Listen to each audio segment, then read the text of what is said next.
श्री हरिराय जी द्वारा विरचित शिक्षा पत्र का हम अध्ययन कर रहे थे, जहां आपने 22वां पत्र हमने संपन्न किया। फिर 23वें पत्र से आपने इस विषय का निरूपण करना प्रारंभ किया कि भक्ति वृद्धि के जो भी साधन हमें बताए गए हैं, उन साधनों का अनुसरण कर पाने की योग्यता हम जैसे लोगों के अंदर कैसे आती है।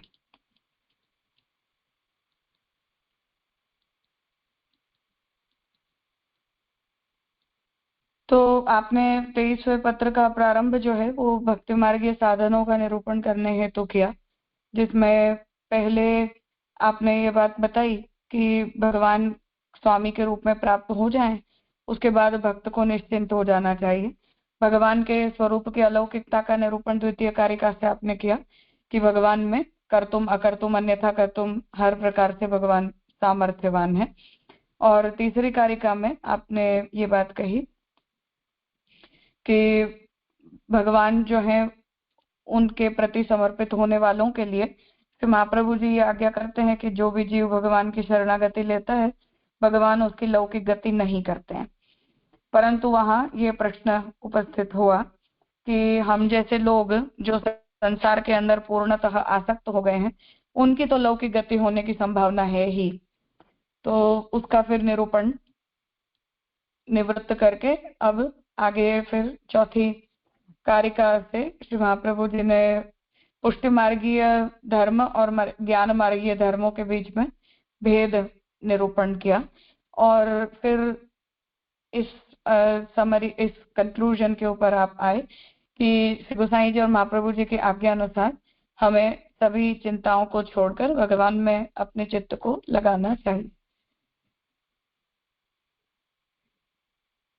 अब पांचवी कारिका से अतः तदीयाः किं भ्रान्ताः चिन्तां विदधते जनाः ज्ञानिनोऽपि न वै दुःखं चित्ते दधति लौकिकं सेवारसादिरहिताश्चित्रं भक्ताः कथं तथा यैः स्वरूपस्य सेवायां दर्शनस्पर्शनादिकम् अनुभूतं सदा तेषां चित्तं दुःखयुतं कथं परमानंदसंबंधे दुःखं तिष्ठति नैव हि। शब्दार्थ। तासों श्री आचार्य जी के शरण आए ऐसे भगवदीय जन क्यों भ्रांत भये हैं जो चिंता करत हैं। सेवा सुख के अनुभव करी के रहित ऐसे ज्ञानी जन हो चित्त में लौकिक दुख को नाही धरे हैं। तब सेवा सुख सहित भक्त चित्त में लौकिक दुख क्यों धरत है, यह आश्चर्य है। जिनने स्वरूप की सेवा में दर्शन चरण स्पर्श आदि को सदा अनुभव कियो है, तिनको चित्त दुख युक्त कैसे हुए। काहे ते जो परमानंद रूप श्री कृष्ण के संबंध में निश्चय दुख ना ही रहत है। तो हरिराय जी जो है वो यहाँ ये प्रश्न वस्तुतः उपस्थित कर रहे हैं कि भक्तों को जो है वो चिंता होने की संभावना ही क्यों है, क्यों भक्त को जो है वो अपने हृदय में ये चिंता उपस्थित हो।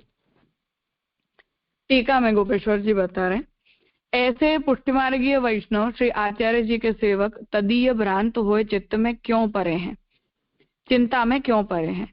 काहे ते जो ज्ञान मार्ग में जीव है सोहू लौकिक दुख मन में नाही धरत है, उन्हू के चित्त को लौकिक दुखाग्नि नाही दहत है। तब यह तो पुष्टि मार्ग है जहाँ श्री आचार्य जी द्वारा भगवान सो संबंध भयो है। सो अज्ञान करके चिंता में जरत है, सो चिंता न करनी, प्रभु सर्व सामर्थ्य युक्त है। तो यहाँ पांचवी कारिका का तात्पर्य श्री गोपेश्वर जी बता रहे हैं कि पुष्टि मार्गियों को अपने मन में चिंता उद्वेग होना ही क्यों चाहिए। तो यहाँ तुलना कर रहे हैं कि ज्ञान मार्ग का भी अनुसरण जो लोग करते हैं वो लोग भी संसार से पूर्णतः विरक्त होकर और लौकिक दुख उनको व्याप्त होते नहीं है। तो जब जो ज्ञान मार्ग के करते भक्ति मार्ग उत्तम है, तो ज्ञान मार्गी भी यदि उन लौकिक चिंताओं से निवृत्त हो पाता हो तो फिर भक्ति मार्गी होकर हमारे चित्त के अंदर जो है वो ये सब चिंताएं होनी क्यों चाहिए, ये यहाँ कह रहे हैं। क्योंकि भगवान जो है वो सर्व सामर्थ्यवान है। इसलिए जब पुष्टि मार्ग में श्री महाप्रभु जी के द्वारा भगवान के साथ हमारा संबंध हो गया है, तो हमें अज्ञानी होकर और चिंता युक्त होकर अपने चित्त को उद्विग्न क्यों करना चाहिए, जबकि भगवान सर्व सामर्थ्य युक्त हैं। ऐसे पुष्टिमार्गीय वैष्णव श्री कृष्ण को सेवारस विना क्यों रहते हैं? ज्ञानी को सेवारस को ज्ञान नहीं, सोहु चिंता नहीं करते।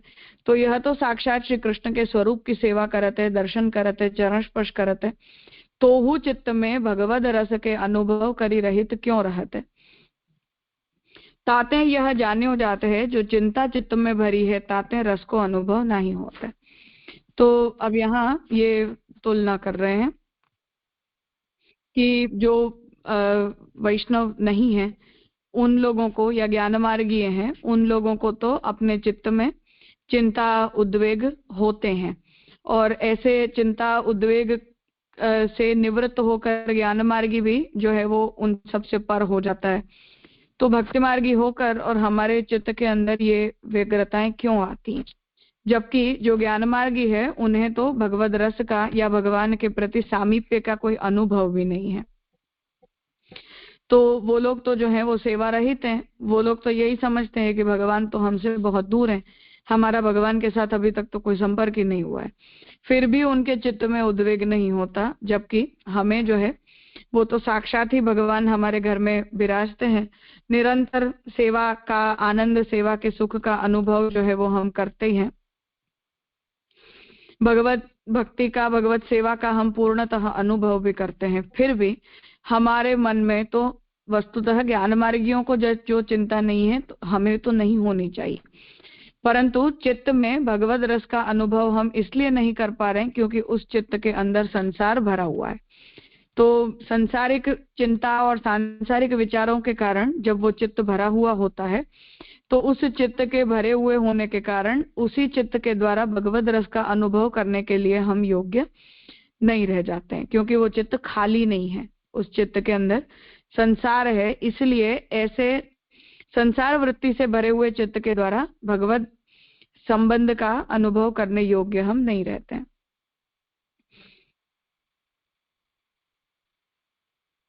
ऐसो पुष्टि मार्ग है जामे भावात्मक सर्व पदार्थ को अनुभव है, तिनको चित्त में दुख क्यों होते?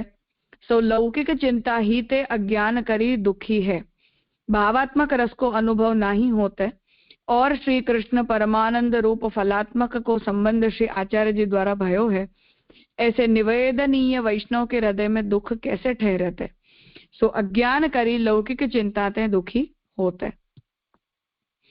तो यहाँ आप ये आज्ञा कर रहे हैं कि पुष्टि मार्ग जो है उसमें तो सब कुछ भावात्मक है, और भावात्मक होने के कारण हम अपने हृदय के द्वारा जो भी भाव प्रकट करते हैं उस भाव के द्वारा हमें भगवान के साक्षात संबंध का अनुभव होता है। तो ऐसे चित्त के अंदर हमें दुख क्यों होना चाहिए?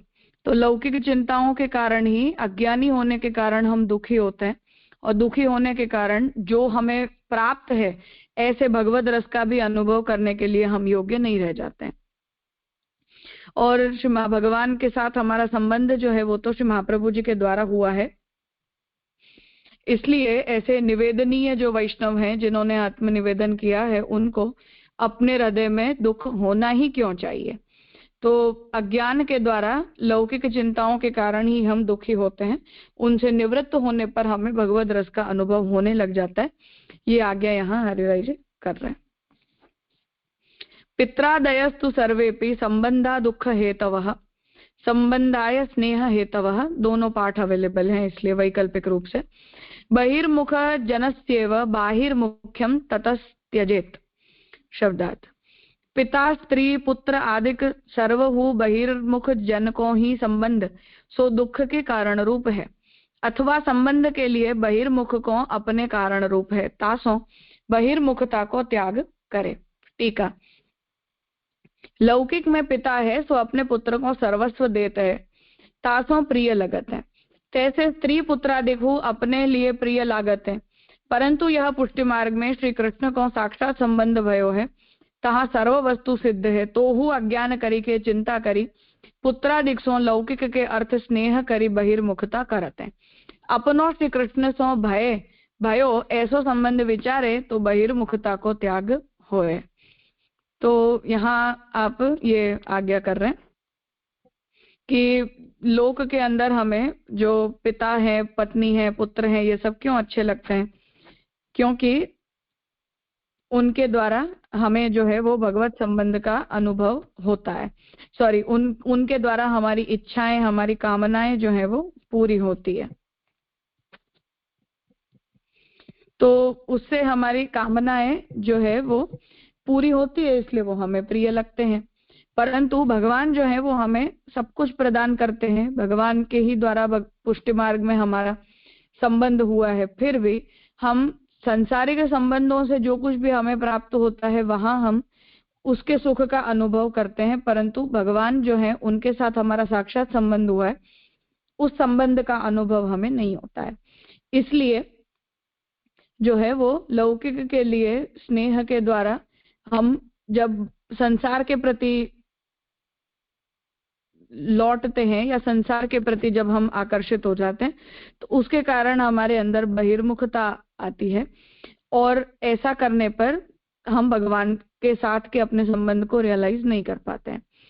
परंतु जितनी भी वस्तुएं हैं उन सबका भगवान के साथ संबंध हो जाने पर भगवान के साथ उन लौकिक पदार्थों का भी संबंध हुआ है, ऐसा जानकर जब हम अपनी सांसारिक बहिर्मुखता को निवृत्त कर पाते हैं तब ही भगवान के प्रति हम सम्मुख हो पाते हैं। ये आज्ञा कर रहे हैं।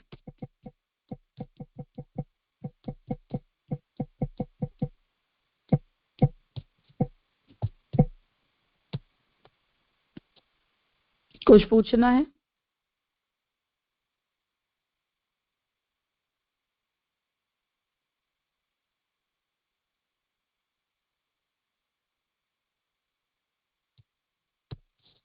हाँ स्वाति बहन। दंडवत प्रणाम राजा। राजा यहाँ एक श्लोक में जो कहा ना कि पिता, स्त्री, पुत्र वगैरह बधा जो है वो बहिर्मुख है, बाकी कारण दुख को कारण है, वो तो ठीक है, लेकिन उनको त्याग करने को कहो है, तो त्याग कर देंगे तो कंप्लीटली आइसोलेटेड हो जाएंगे। तो महाप्रभु जी तो कहते हैं कि वो अपन को क्लेश करवा रहे हैं या हिंड्रेंस करवा रहे हैं, तो उनको त्याग करो। तो धीरे धीरे बहिर्मुखता के कारण जो भक्तिवर्धिनी में है कि धीरे धीरे भी उनके साथ रहने से वो शायद चेंज हो सके, वो ऑप्शन नहीं रखे है। यहाँ उनका क्या होगा उसकी चिंता नहीं है, पर उनके संसर्ग के कारण हमारा क्या होगा उसकी चिंता प्रकट करना है।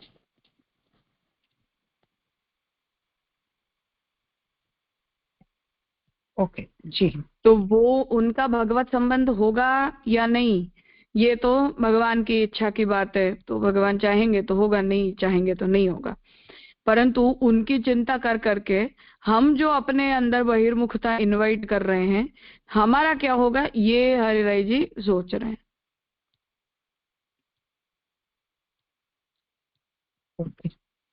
महाप्रभु जी साधन प्रकरण में ऐसे कह रहे हैं ना कि जो सहाय करते हैं तो साथ में अच्छी तरह सेवा करो, जो एकदम साइलेंट है तो उनको ऐसे ही रहने दो, और जो ककड़ाहट वगैरह करते हैं और हिंड्रेंस पैदा करते हैं तो उनसे अलग हो जाओ। तो यहाँ लेकिन ये बात सच्ची है कि हमारा क्या होगा, उनका तो जो होना है होगा, ऐसे सोच के। ठीक है। हाँ ओके। तो ये हम जो उनकी चिंता में मरे जा रहे हैं या उनकी चिंता कर करके और अपने चित्त को हम भगवान से बहिर्मुख कर रहे हैं, उसकी चिंता यहाँ हरिराय जी प्रकट कर रहे हैं कि वो संसार के जो भी लोग हैं उनका जो होगा वो हो जाएगा, नहीं होगा तो कुछ नहीं।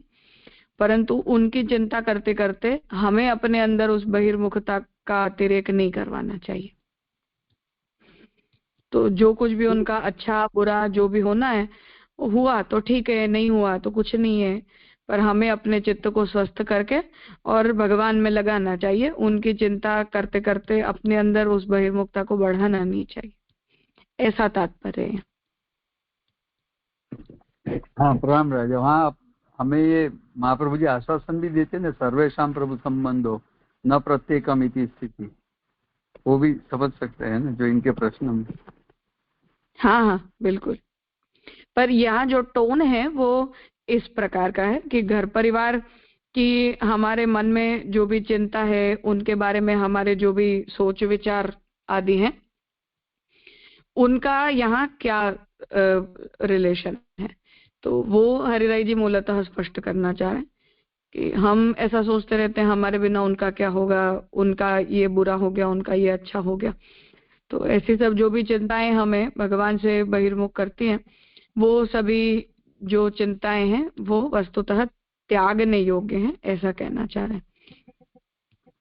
सच्ची बात है, उससे बड़ो संबंध बता रहे हैं ना, प्रभु को संबंध, चरण स्पर्श वगैरह इत्यादि जो प्राप्त है और प्रभु को स्वरूप, तो फिर ये चिंता यानी पुत्र पत्नी से भी अलौकिक संबंध जो प्राप्त हो, तो फिर उनकी चिंता क्यों करनी, वही संदर्भ में बता रहे हैं ना यहाँ। हाँ, तो वहां हम उनकी उतनी चिंता करते हैं, पर भगवान के साथ का अपना जो संबंध है वो हमें विस्मृत हो जाता है। वहां उस संबंध को हम याद नहीं करते हैं, या उस संबंध के प्रति हमारा जो भी कमिटमेंट है वो शिथिल हो जाता है, ये कहना चाहिए। आपने शिविर में एक बार बताया था कि हमें जितना ममत्व अपने घर परिवार के लोगों के लिए होता है, उतना अपने ठाकुर के लिए नहीं होता है। हाँ, सबको कितना वही संदर्भ है। कोई ग्राह्य त्याज्य है या नहीं है, ऐसा यहाँ वो मतलब तात्पर्य नहीं। सच्ची बात है।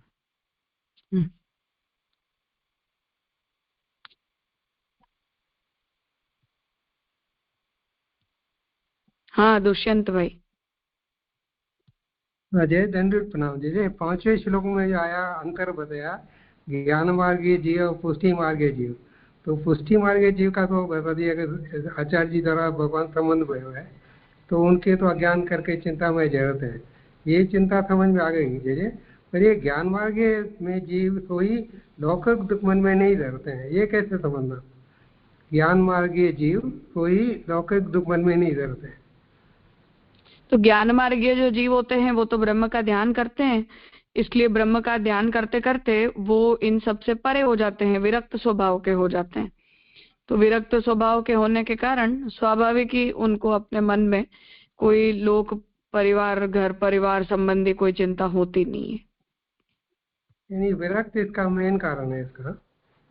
हाँ, वैराग्य के कारण तो वो लौकिक चिंताओं से परे हो जाते हैं। हाँ जी, धन्यवाद।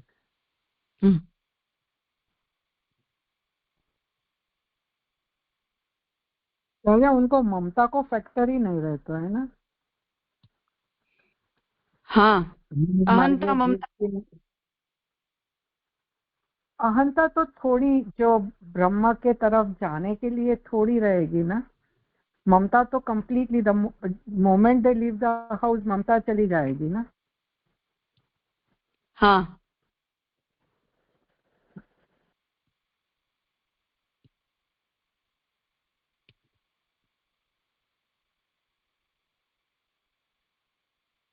वो जो ममता है वो इस संदर्भ से होती है, सॉरी, अहंता जो है वो केवल इतने अंश में होती है कि अभी तक मेरी आत्मा और परमात्मा के बीच में भेद का अनुभव मुझे हो रहा है, तो मैं ध्याता हूँ और भगवान जो है वो मेरे ध्येय हैं और मैं भगवान का ध्यान कर रहा हूँ। तो वो जो ये ध्यान की जो प्रक्रिया है, उस प्रक्रिया मात्र के योग्य अहंता जो है वो उनके अंदर होती है। राइट राइट जी, मस्त। यानी अहम ब्रह्मास्मि की डेस्टिनेशन जब तक वहां पहुंचते हैं तो फाइनल अहंता जो उतनी रहती है वो भी नलिफाई हो जाती है, मतलब मर्ज हो जाती है। हाँ, तो मैं ब्राह्मण हूँ, क्षत्रिय हूँ, या ये XYZ व्यक्ति हूँ, इस प्रकार की अहंता तो उन्हें, मतलब ऐसी अहंता तो उन्हें भी नहीं होती है। जी राजा।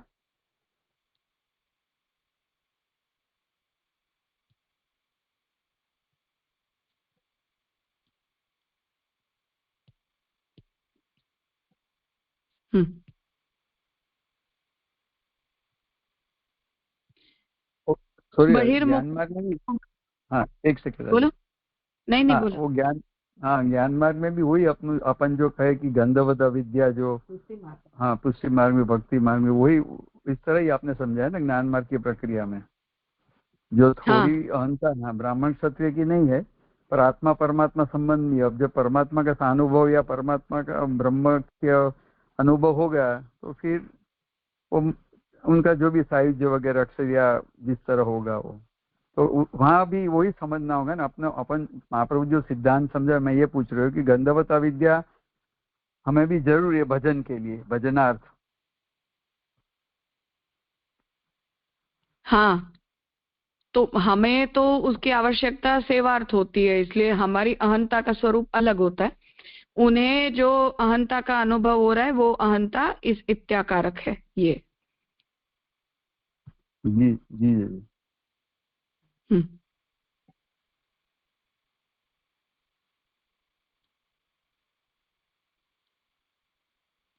तो उन्हें केवल उतनी अहंता की आवश्यकता है कि मैं ध्यान कर रहा हूँ और मैं ब्रह्म का ध्यान कर रहा हूँ, तो वो अहंता का वहां ऐसा स्वरूप होता है। हमें जो अहंता की आवश्यकता है वो सेवार्थ है, भक्त्यर्थ है, तो ये हमारी अहंता का ऐसा स्वरूप होता है। तो अहंता के स्वरूप में भेद है, ऐसा कहना चाहते। बराबर। जी जी।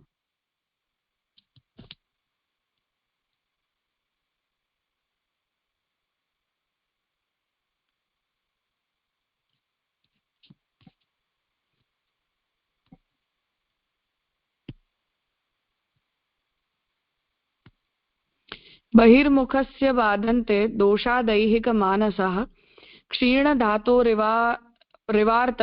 रोगावातिकपैतिकाः। शब्दार्थ।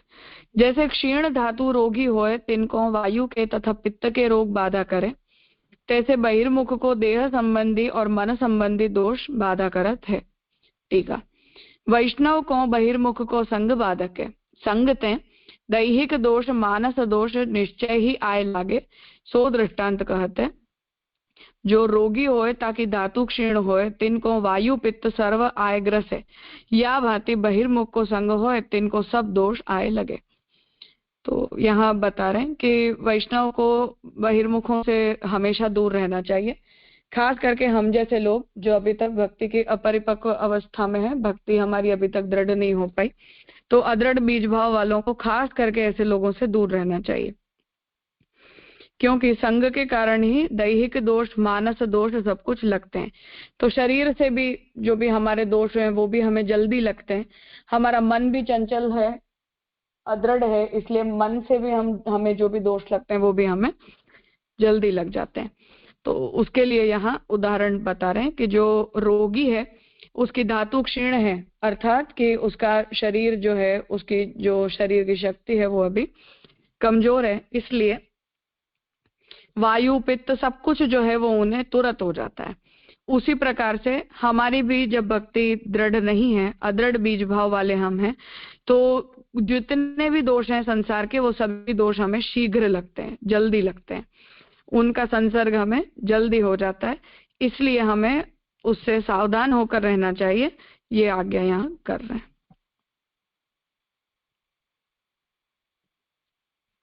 आज का विषय यहाँ रखते हैं, आगे कल करेंगे।